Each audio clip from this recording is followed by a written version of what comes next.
Oh, pinaggayat ko sila ng kwan. Saging. Nilagyan ko ng molasses na may asin. Surbol yan, kainin nila yan. Siya muna nauna, hindi pa makaporma tong iba eh. Hindi pa makaporma yan. Kasi siga to eh. Pero hapon na, tapos na rin silang kumain. Ito kumbaga parang ano na lang to, choices na lang nila kung kakain sila o hindi. Hapon na. Kasi yung mani, sinunog ko na rin. Ito, takaw din to. Yun, doon sila. Hihintay nilang matapos tong isa na to. Ginayat na saging. Bukas isang ganyan puno. Yan, tignan mo. Sanay-sanayin natin. Yung mga nauna kong kambing, sanay na sanay sa ginayat na saging eh. Kahit na wala kang ilagay na molasses, kahit na ano. Ito mga bago ko kasing kambing, kaya sinasanay ko muna sila. Tawa naman ng kuan, Diyos. Yan.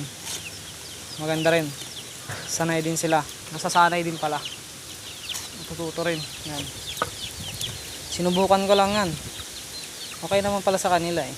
Kasi ito mga bagong kambing ko na to. Wala na yung mga dati kong kambing na talagang sanay sa pagkain. O kumbaga yung ginahit na saging. Ito mga bago na to.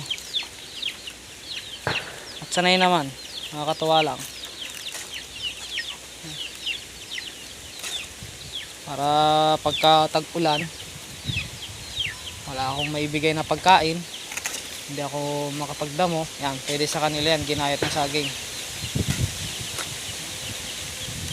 Gusto naman pala nila eh. So bibili na lang tayo ng molasses.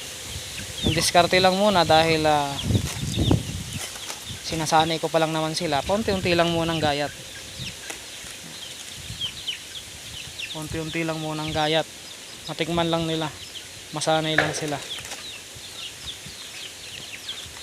Sanay naman. Sanay ko sa dahon ng saging oh. Sinunog kasi natin na yung ano. Yan lang. Naglinis ako bukas, i-continue ko yung paglinis kasi nagpapahinga ako ngayong hapon. Kasi nga bukas ay maglilinis tayo mamaya mag-ano tayo, magsasakati tayo ng damo para sa kambing natin. So pahinga lang ako ng konti tapos alis na ako. Kuha tayo ng pagkain ng kambing. So share ko lang. Kung gusto niyo sanayin ng inyong kambing ng ginayat, unti-unti lang, huwag niyong damihan. Kasi mahirap pagka dinamihan nyo agad. Unti lang. Yung masanay lang muna sila. Kasi maiinis din kayo pag ang dami nyong ginayat tapos hindi nila kakainin. Kaya mas maganda yung konti-konti lang. Mga busog na yan. Kaya merienda na lang nila yan. Bukas, ganyan ipapakain ko sa kanila. So yan lang, share ko lang.